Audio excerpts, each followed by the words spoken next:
नमस्कार दोस्तों। अभी एक और अंतर्राष्ट्रीय न्यूज़ आपके लिए।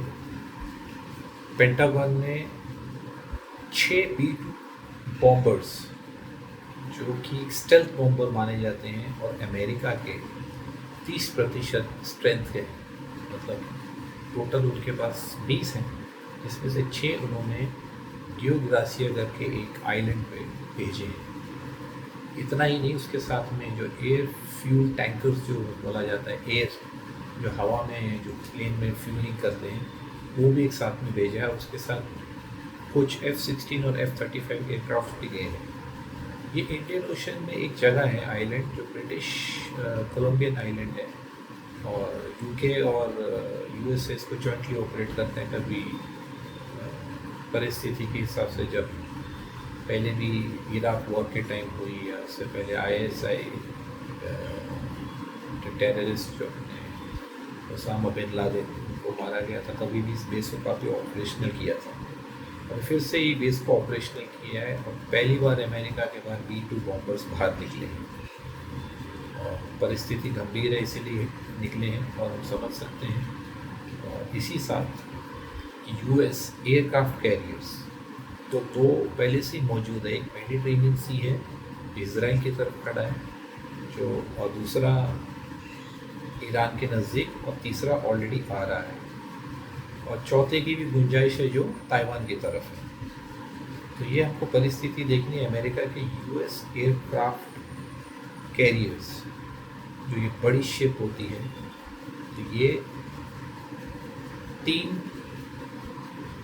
मिडल ईस्ट की तरफ है, मेडिटेरेनियन ये मिडल ईस्ट की तरफ, और एक ताइवान की तरफ है। और उसी समय चाइना का शैंगडोंग एयरक्राफ्ट कैरियर, वो भी वहीं पे खड़ा रखा है, जो ताइवान के बहुत नज़दीक था। उधर भी स्थिति बहुत गंभीर है। आप जानते हैं कि ताइवान में तो एक भूकंप भी आया है, और इसके अलावा तालिबान के साथ US डील कर रहा है, या कर चुका है।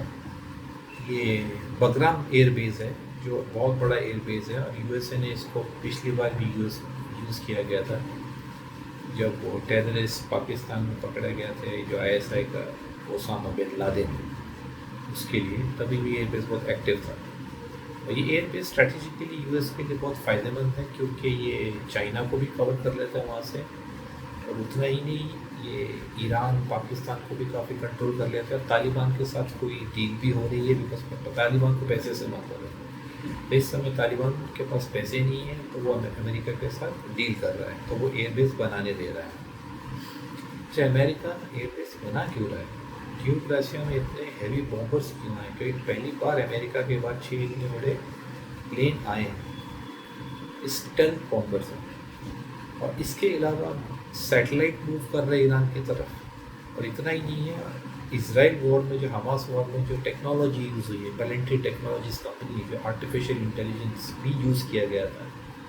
कोई बड़ी बात नहीं, इस समय AI भी यूज़ हो रहा है, और काफ़ी इंफॉर्मेशन इकट्ठी हो रही है सैटेलाइट द्वारा और AI द्वारा।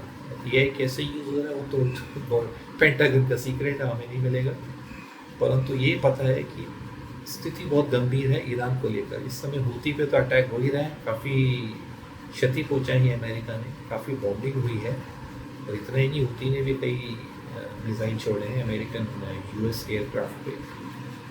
और एक मिसाइल सऊदी अरेबिया पे गिरा था, जो कि सऊदी अरेबिया ने उसके लिए रिटेलिएशन दी कि पूरी शांति बनी रहे, क्योंकि वो नेबरिंग कंट्रीज़ हैं, यमन और सऊदी अरेबिया। और आपको बता दो, हूती एक रिबेल ऑर्गेनाइजेशन है, और कह सकते हैं टेररिस्ट ऑर्गेनाइजेशन भी कहा जा सकता है, और ये यमन में स्थित है। और ईरान इसको काफ़ी वेपन सप्लाई करता है, और इसराइल के अगेंस्ट लड़ने के लिए, और जो भी पॉलिटिकल एक्टिविटीज़ या उनको जिस हिसाब से यूज़ करना ईरान करता है। तो इस समय डोनाल्ड ट्रंप ईरान से भी बातचीत कर रहे हैं कि न्यूक्लियर कैपेबिलिटी को लेकर, और वो टेबल पर बिठाना चाहते हैं, अपने हिसाब से डील करवाना चाहते हैं।